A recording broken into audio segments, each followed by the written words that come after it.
Hello student, welcome to my YouTube channel SSK educator. तो student आइए आज हम लोग कोऑर्डिनेट ज्योमेट्री का दूसरा पार्ट शुरू करते हैं, जो कि इसके पहले वाला पार्ट को हम लोग इसके पहले अपलोड कर दिए हैं। अगर आप लोग नहीं देखे हैं तो उससे जाकर के देख लें। चलो ये क्वेश्चन है, क्वेश्चन नंबर 5 देखते हैं हम लोग। एनसीईआरटी का पहले एक्सरसाइज से क्वेश्चन नंबर 5 है। इसमें क्या है, क्वेश्चन क्या कर रहा है कि एक फिगर बनाया गया है, इसमें 4 दोस्त बैठे हैं, है ना, ए बी सी डी। इस फिगर में बताया गया है 4 फ्रेंड बैठे हैं। तब तक जैसे ही बैठे हैं वैसे ही 2 लड़कियां आती हैं, सब चंपा और चमेली। और चंपा कहती है कि ये बताओ चमेली, तुमको नहीं लग रहा है कि ABCD जो बैठे हैं वो वर्ग में बैठे हैं? तो चमेली कहती है कि नहीं, सहमत नहीं है। कैसे मान ले कि इस वर्ग है? क्योंकि वर्ग होने के लिए क्या होना पड़ेगा, क्या होना पड़ेगा वर्ग होने के लिए? ऋतु क्या होगा? चारों भुजा बराबर। और कोण तो यहाँ पे कोई मतलब नहीं है, लेकिन एक चीज और होता है, और क्या होगा? चारों भुजा बराबर और 90 तो वही समकोण होगा जी। दोनों विकर्ण क्या होंगे? बराबर होंगे, है ना। यानी अब चंपा का बात सही सिद्ध करने के लिए हमें क्या करना पड़ेगा? इसको मिलाएंगे, है ना। ए को बी से मिला दो और इसको इससे मिला दो, इसको इससे मिला दो, मिल गया ना। एक डायग्राम बना हुआ है। ये कंफर्म नहीं है कि ये वर्ग है कि क्या है, वर्ग है कि समचतुर्भुज है कि समबाहु त्रिभुज है, जो चतुर्भुज है, कुछ भी है, क्लियर नहीं है। इसको हमें सॉल्व करने के लिए क्या करना पड़ेगा? ए का कोऑर्डिनेट निकालना पड़ेगा। क्या निकालना पड़ेगा? ए कितना है? देखिए ए का कोऑर्डिनेट कितना होगा, देखिए एक्स में कितना है, यह 3, वाई में कितना है 4, यानी ए का कोऑर्डिनेट कितना होगा 3, 4। यानी कि जो ए का निर्देशांक हो गया 3, क्या हो गया 4 हो गया, है ना। बी का निर्देशांक कितना 6, 7, है ना, 6, 7, ठीक है। और सी का निर्देशांक कितना होगा, देखो 9, 4, 9, 4 होगा ना जी, कोई दिक्कत है? और डी यहाँ पे है तो क्या होगा 6, 1, यानी सबको ये समझ में आ रहा है ना, 6, 1, है ना। ये इसका क्या हो गया? निर्देशांक निकल गया, चारों फ्रेंड का निर्देशांक निकल गया, कहाँ कहाँ बैठे हैं। अब क्या करना पड़ेगा हमें? दूरी सूत्र, इसमें लिखा है क्वेश्चन में, दूरी सूत्र का प्रयोग करते हुए बताइए कि उन दोनों लड़कियों में से कौन सत्य है। ऋतु सत्य है कि रानी सत्य है ना। यानी चंपा सत्य है कि चमेली सत्य है ना। यहाँ चंपा चमेली दिया है, चंपा चमेली ना, तो चंपा और चमेली एक दो फूल का नाम है ना। सबके घर होगा वो नहीं है, चलो ले लेना, मेरे घर से लिख चल जाना। तो क्या करेंगे, सबसे पहले हम लोग ए बी निकालेंगे, है ना। ए बी बराबर क्या होता है? अंडर रूट में क्या होता है? ये होता है ना, यही होता है। तो देखो ए बी बहुत ही इजी क्वेश्चन है भाई, इतना इजी कोई क्वेश्चन नहीं होता है। ए बी, x2 कितना है? 6 है, 6 माइनस प्लस 7 - 4 का होल स्क्वायर। देखो 6 में से 3 घटेगा, कितना बचेगा? 3 बचेगा, 3 हो गया, 3 का स्क्वायर प्लस ये कितना हो जाएगा, यानी 3 का स्क्वायर कितना होता है 9। यानी ए बी का वैल्यू कितना आ गया? 18 रूट में आएगा। इसका मतलब क्या हो जाएगा? 9 दूना 18 होता है। इसको लिख सकते हैं हम लोग 2 × 3 × 3, क्लियर बन जाएगा ना। ए बी की वैल्यू कितना होगा? 3 रूट में 2। ये गुणनखंड करना 8 में बताया गया है, इसलिए थोड़ा तेजी में बता दिए, है ना। क्या 9 और 9 जोड़ेंगे तो 18 होगा। 18 का जब गुणनखंड करेंगे अभाज्य गुणनखंड विधि से तो क्या आएगा? 2 × 2 × 3 × 3, 2 × 3 × 3 आएगा, 2 को 3 आएगा, 1 को 2 आएगा। जोड़ा बना के बाहर निकाल लिए, ये हमारा क्या निकल गया? ए बी निकल गया। ए बी निकल गया ना। अब क्या निकालेंगे? BC ना, तो BC यहाँ निकाल लेते हैं। BC वही x2, देखो BC कहाँ है? ये ना है, x1 होगा, y1 होगा, x2 होगा, y2 होगा। तो x2 क्या है? 9 है, 9 - 6 प्लस 4 - 7 का होल स्क्वायर। यानी यहाँ भी क्या होगा? 3 हो जाएगा ना, 3 का स्क्वायर प्लस -3 का स्क्वायर।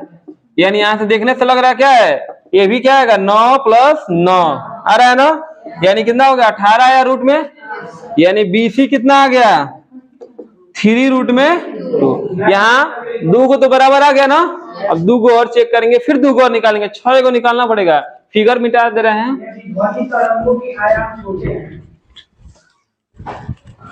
अब क्या निकालेंगे हम लोग, ए बी निकल गया, बी सी निकल गया, आपका सी डी निकालेंगे, सी डी, सी डी वही फार्मूला, सी डी है ना, तो x2 कितना होगा 6 होगा, 6 माइनस 9 का होल स्क्वायर प्लस 1 माइनस 4 का whole square, C D root में ए बी का होगा -3 का स्क्वायर और -3 का स्क्वायर, यानी सी डी भी क्या हो गया, ये भी ना होगा, ये भी ना होगा, यानी 18 होगा, यानी सी डी कितना आ गया 3 रूट में। तो अब इतना ही सही नहीं कर देंगे कि वर्ग है, 3 को भुजा बराबर हो गया ना, 4 को भुजा ये बराबर हो जाएगा, तब वो नहीं कहेंगे कि वर्ग है, क्योंकि सम चतुर्भुज के चारों भुजा बराबर होते हैं ना, तो कह नहीं सकते हैं। अब सी डी निकल गया, अब क्या बचा है, ए डी बचा है, नहीं क्या बचा है, डी डी ए। देखो अगर हम डायग्राम बना लें छोटी छोटी, A B C D, A B निकल गया, बी सी मिल गया और सी डी निकल गया, ए डी है ना, ए डी, ए डी कहाँ ए डी है ना, तो x2 कितना होगा 6 माइनस 3 का स्क्वायर प्लस 1 माइनस 4 का स्क्वायर, यानी ए डी बराबर कितना हो गया, ये भी 3 होगा, -3 का स्क्वायर होगा, यानी ये भी क्या होगा 18 आएगा, आएगा ना, यानी 3 रूट में 2, यानी चारों भुजा बराबर आ रहा है ना, लेकिन अभी कह नहीं सकते हैं कि वर्ग है, वर्ग करने के लिए क्या करना पड़ेगा अभी, और विकर्ण बराबर हो जाएगा तो एकदम 100% क्या हो जाएगा यह वर्ग है। तब अगर वर्ग होगा तो कौन सही होगा, चंपा सही होगी कि चमेली, चंपा है ना, क्योंकि वही क्वेश्चन कही थी ना।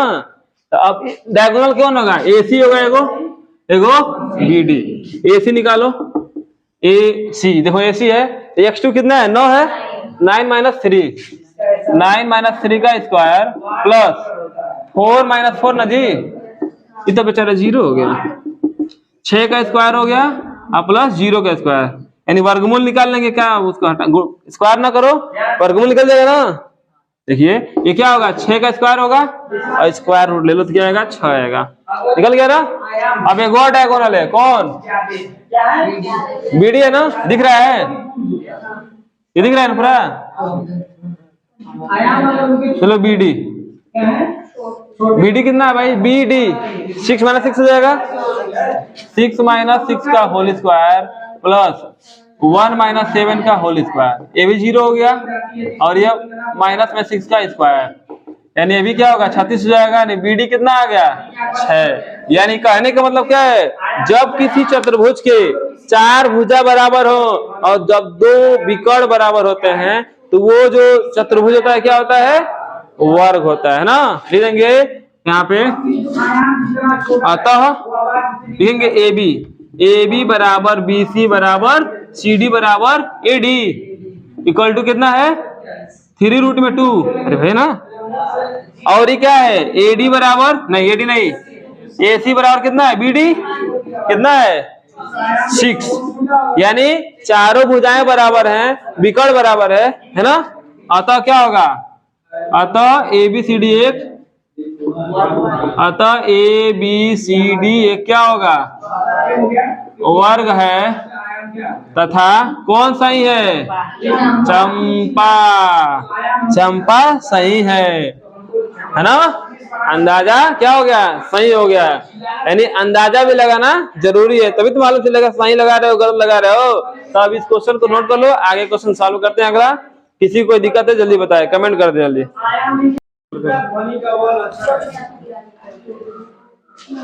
देखो भाई क्वेश्चन नंबर 7 नहीं हुआ है, अरे तो दिख नहीं रहा है यार, हेड में मेरा ना, चलो जान दो कोई बात नहीं। चलो देखते हैं क्वेश्चन नंबर 7।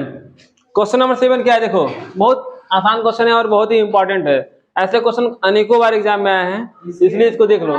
क्या कर रहा है, x अक्ष पर वह बिंदु ज्ञात कीजिए, कहां पर, x अक्ष पर। आप फिगर बना देते हैं, इसे कहते हैं हम लोग x एक्सिस, इसको कहते हैं y एक्सिस, इसको कहते हैं ओरिजिन बोले तो मूल बिंदु है ना, इसको कहते हैं x अक्ष, इसको कहते हैं y अक्ष, इसे मूल बिंदु। कह रहा है x अक्ष पर वह बिंदु ज्ञात कीजिए जो बिंदु इतना और बिंदु इतना से क्या है, समदूरस्थ। समदूरस्थ का मतलब क्या हुआ, समान दूरी पे। जैसे एग्जांपल में देख लो, मान लो हम लोग कोचिंग है, हम लोग कोचिंग से कोई लड़की है, उसका स्कूल और उसका घर के बीच में है या तो क्या कहलाएगा, समदूरस्थ। जैसे मान लो बैतालपुर कोचिंग है और गौरी विहार उसका क्या है, घर है, और देवरिया उसका क्या है, स्कूल है। तो कोचिंग से क्या होगा, घर की दूरी और स्कूल की दूरी क्या होगी, बराबर है ना, अप्रोक्सीमेटली बराबर है। नापेंगे तो नॉन चलेगा, लेकिन मान ले रहे हैं बराबर है ना। तो हमारा कोचिंग क्या है, उसके लिए समदूरस्थ है, समान दूरी पे है ना। कोचिंग से घर और कोचिंग से स्कूल दोनों क्या है, बराबर है। तो कोचिंग पे रहो आके, ठीक है, समझ में आ रहा है ना। तो देखो तो क्वेश्चन क्या कह रहा है, अब ये मान लेते हैं ये अक्ष पे कोई बिंदु है, मान लेते हैं कोई पॉइंट, ये तो मान लो ए है और ये मान लो बी है, इसे मान लेते हैं कोई पॉइंट पी है। अब देखो ये अक्ष पे कोई बिंदु लेंगे तो कैसे लेंगे, बताओ, कौन बताएगा, क्या होगा उसका कोऑर्डिनेट कैसे होगा, कोई बताए। यक्स होगा, वाई नहीं होगा, है ना, क्योंकि एक्स अक्ष पर वाई थोड़ा भी नहीं चले हम लोग, नहीं ना, वाई चले थोड़ा भी नहीं, यक्स ने बस चल रहे हैं। तो पी का जो कोऑर्डिनेट होगा क्या होगा, यक्स कामा 0। ऐसे ही अगर यह कहा रहता वाई अक्ष से समदूरस्थ है, तो अगर वाई अक्ष पे कोई पॉइंट लेते क्या करते हैं, 0 कामा वाई, ठीक है ना। लेकिन वाई अक्ष नहीं का है, एक्स अक्ष का है, समझ में आ रहा है ना। ऐसे भी क्वेश्चन पूछ सकता है कि वाई अक्ष से समदूरस्थ है, जो बिंदु मानेंगे उसे क्या मानेंगे हम लोग, 0 कामा वाई, एक्स नहीं, यक्स यहाँ पे होगा। अब ये पॉइंट मान लो ए है ना, मान लो पॉइंट यहाँ पे ए है ना, 2 कामा -5 है ना, और ये पॉइंट मान लेते हैं इधर का, ये होना चाहिए इधर, लेकिन सब मतलब मान ले रहे हैं इधर है ना, बी -2 कामा, जब हम लोग डायग्राम इसका बनाएंगे ना तो ये पॉइंट क्या होगा, इधर रहेगा है ना, क्योंकि एक्स नेगेटिव है वाई पॉजिटिव, इधर कहीं रहेगा। तो ये समदूरस्थ है, क्या है, समदूरस्थ। समदूरस्थ का मतलब क्या है, अगर हम कहें बीपी और एपी है ना, बीपी और एपी है लड़की, बीपी और एपी, बीपी मतलब ब्लड प्रेशर, एपी मतलब पढ़े हो ना, एपी अर्थमेटिक प्रोग्रेशन। एगो मैथ का पार्ट, एगो बायोलॉजी का पार्ट है, दोनों बराबर हो गया। कहते हैं तो मैथ और बायोलॉजी बराबर नहीं होता है, बराबर होगा कि नहीं हो गया। तो देखो एपी की जो दूरी है बीपी के क्या होगा, बराबर, यहाँ डायग्राम है ना।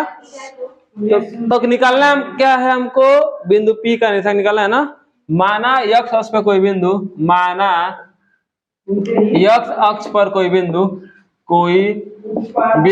क्या है, कोई बिंदु P है, जिसका कोऑर्डिनेट कितना है, यक्स कामा 0 है, जो A और B से क्या है, समान दूरी पर है, अर्थात समदूरस्थ है। जब समदूरस्थ है इसलिए क्या हो जाएगा, जो लिख दो यहाँ पे, जो A और B से, A कौन है भाई, A ब्रैकेट में क्या हो जाएगा, 2 कामा -5, और B कितना है, -2 कामा 9, समदूरस्थ है, क्या है, समदूरस्थ है। इक्वी डिस्टेंस अंग्रेजी में कहते हैं, जो सीबीएसई बोर्ड का होगा जानने का, इक्वी डिस्टेंस है। A is equidistance from B है ना, A and B equidistance from B, P है जो है ना। तब क्या हो जाएगा, ए पी बराबर क्या होगा, बीपी है ना। सुधांशु नहीं आया क्या, चलो ठीक है, आज नहीं आया घर पे देख लेगा वो है ना। एपी बराबर क्या है, बीपी है ना। एपी फार्मूला क्या होता है, अंडर रूट में x2 - x होता है, तो अंडर रूट में क्या आ जाएगा, x2 - x1 का whole square plus y1 - y, sorry कुछ भी हो सकता है, दोनों हो सकता है, y1 - y2 भी हो सकता है, y2 - y1 भी हो सकता है, यहाँ भी वही होगा है ना। ध्यान देना अच्छे से, देखो जब एपी निकालेंगे तो x1 y1 x2 y2 है ना, कहाँ यहाँ पे, अच्छा बोल,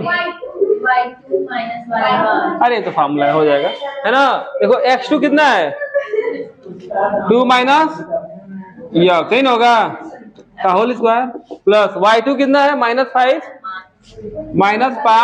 -0 का होल स्क्वायर बराबर, ये x2 क्या, x1 होगा y1, x2 होगा y2, यहाँ पे x2 क्या हो जाएगा, x होगा ना, x माइनस प्लस हो जाएगा ना, और ये 0 - 9, ठीक है। ये अब दोनों रूट है, रूट को हटा देंगे है ना, दोनों रूट वर्क कर दो, नहीं मन कर रहा है तो वर्क कर दो, वर्क करने पर ठीक है ना, लिख देता हूँ, नहीं तो क्या लिख रहा हूँ, वर्क करेंगे तो क्या हो जाएगा, रूट खत्म हो जाएगा, रूट खत्म होगा, अंदर से क्या है ये होल स्क्वायर करेंगे, 2 का स्क्वायर कितना होता है, 4 होता है, हाँ 2 का स्क्वायर 4 होता है ना। 3 का स्क्वायर 6। एक लड़की अपने कोचिंग में 3 का स्क्वायर 6 कहती है। अब नाम नहीं बताएंगे, है ना। 4 और क्या हो जाएगा इसके बाद माइनस 2 होगा कि 4 होगा जी? 4x होगा ना। आइए प्लस में 25, धीरे धीरे बोलो, है ना। ये क्या होगा x स्क्वायर हो गया प्लस 4 प्लस 4x प्लस 81। देखो इधर भी x स्क्वायर है, इधर भी x स्क्वायर है, काट देंगे नहीं काट देंगे? इधर भी प्लस में 4 है, इधर भी प्लस में 4 है। काटने का मतलब क्या होता है, ला करके घटा दिया गया है ना। बड़े हो गए इसलिए काट दिया जाता है ना, और बड़े हो जाएगा उसको गायब कर दोगे, है ना। जैसे जैसे बड़े बड़े क्लास में जाओगे ना, तुम कहोगे भाई तो गायब हो जाए, है ना। देखो क्या बचा, minus 4x plus 25 4x plus 81। इसी को उधर ले जाओ, इसको उधर लो, है ना। 25 माइनस 81 बराबर 4x है, इधर भी जाएगा तो क्या होगा प्लस हो जाएगा ना। घटाने आता है सबको, कितना आएगा 4 है। देखो घटा रही 4 आ रहा है। 11 में से 5 जाएगा ना, 6 बचेगा। 7 में 2 जाएगा तो 5, ये होगा 8 कट जाएगा ना। 8 7 56, यानी x का मान कितना है, माइनस में 7 है। क्या आया, ठीक है। x का मान कितना आएगा, कोई बात नहीं, x का मान कितना आएगा, काटेंगे जब इससे हम लोग तो माइनस में 7, है ना। यानी कि वो बिंदु कितना आया, P का निशान क्या हुआ -7,0, यानी हमारे आंसर क्या हुआ -7,0। ठीक है। अगर आपको समझ में नहीं आया है दोबारा इस वीडियो को देख लें और अगले क्वेश्चन के लिए। क्वेश्चन नंबर 8 भी बहुत इंपॉर्टेंट है। क्या लिखा है, y का वह मान ज्ञात कीजिए ना। y का वह मान ज्ञात कीजिए जिनके बिंदु P और Q, है ना। P और Q दिख रहा है, P है और Q है, के बीच की दूरी क्या है 10 मात्रक, है ना। जैसे मान लीजिए यह है डायग्राम देखिए, ये है मान लो P है, ये मान लो क्या है Q है। P मतलब कितना है 2 का -3 है, और ये 10 का y है ना। यानी कह रहा है P और Q के जो बीच की दूरी है कितना है 10 मात्रक। मात्रक का मतलब हो सकता है, क्या हो सकता है भाई, मात्रक का मतलब ये होता है कि या तो सेंटीमीटर में होगा, या तो मीटर में होगा, या किलोमीटर में होगा, मतलब कुछ भी हो सकता है ना। डिस्टेंस का जो भी यूनिट होता है सभी हो सकते हैं, इसलिए मात्रक लिख दिया है। तो क्वेश्चन समझ में आ रहा क्या कर रहा है, पी क्यू की बीच की दूरी कितनी है 10, है ना। तो y का मान निकालिए। यानी हम पी क्यू का फॉर्मूला लगाए हैं, पी क्यू इक्वल टू क्या होता है अंडर रूट में, क्या होता है ये होता है, जबकि पी क्यू क्या दे दिया है 10 मात्रक, है ना। पी क्यू का वैल्यू दे दिया 10 मात्रक, है 10 हो गया है। अब देखो x2 कितना है 10 है ना। अगर इसको लिख दें x1 लिख देता हूँ, है ना। x2 कितना है 10, तो y2 कितना है आचल। अब क्या होगा, बिट्टू कितना है y1 -3, तो प्लस हो जाएगा ना। अब देखो इसको स्क्वायर कर देंगे, है ना। स्क्वायर करेंगे क्या होगा, वर्क करने पर, इसका मतलब वर्क करने पर यानी स्क्वायरिंग ऑन बोथ साइड। 10 का स्क्वायर कितना होता है, कितना होता है 100 होता है कि 20 नहीं होता है। 20 वाला भी आई नहीं है क्या लड़की, इसका होल हिस्सा तोड़ दें। 10 का स्क्वायर 100, अच्छा क्या स्क्वायर कर रहे हैं जी, 8 नहीं हो जाएगा, है ना। अब इसका स्क्वायर तोड़ो, क्योंकि नंबर था, नंबर घट सकता है ना, लेकिन हाई नंबर घटेगा नहीं, क्योंकि चर है और अचर है, वेरिएबल है कांस्टेंट है, तो क्या हो जाएगा ये y स्क्वायर, है ना। अब इस तरह नहीं करते हैं, हम ऐसे रहने देते हैं, है ना, थोड़ा दिमाग लगाते हैं। देखो 100 हो जाएगा, ये कितना होगा 64 होगा ना जी, ठीक है। ये कितना होगा इधर आएगा 100 माइनस 64, ये कितना हो जाएगा 36 होगा ना जी। अब वर्गमूल लेंगे ना इसका, देखो y प्लस 3 का स्क्वायर जो है 36 के बराबर है, तो y प्लस 3 कितना हो जाएगा माइनस प्लस माइनस 6 होगा कि नहीं होगा, होगा ना, होगा कि नहीं होगा। अरे जब वर्गमूल लेते हैं तो दो वैल्यू निकलता है, एगो प्लस का एगो माइनस का, और वो नहीं मन कर रहा है तो उसको बता दे रहे हैं कैसे होगा। y प्लस 3 का स्क्वायर है ना माइनस 6 का स्क्वायर हो जाएगा ना। बोलो 36 को चलेंगे तो माइनस हो जाएगा और 6 का स्क्वायर, यानी कहने का मतलब क्या है a स्क्वायर और माइनस बी स्क्वायर, एक ब्रैकेट में प्लस एक ब्रैकेट में माइनस। तो y प्लस 3 प्लस 6 हो गया, फिर एक ब्रैकेट में क्या होगा y प्लस 3 माइनस 6, यानी y प्लस 9 हो गया, ठीक है ना, और y माइनस 3 हो गया। अब दोनों एक एक बार 0 होगा, होगा कि नहीं होगा। तो y प्लस 9 बराबर 0, तो y बराबर कितना माइनस 9 और y माइनस 3 बराबर 0, तो y का मान कितना निकला, यानी y का मान कितना निकला 2 गो, एगो माइनस में 9 एगो प्लस में 3, यानी y का कितना आंसर होगा 2 का आंसर होगा। और ये क्वेश्चन सॉल्व हो गया। अगर किसी को समझ में आया है तो इस वीडियो को शेयर करें और लाइक करें, सब्सक्राइब भी करें चैनल को।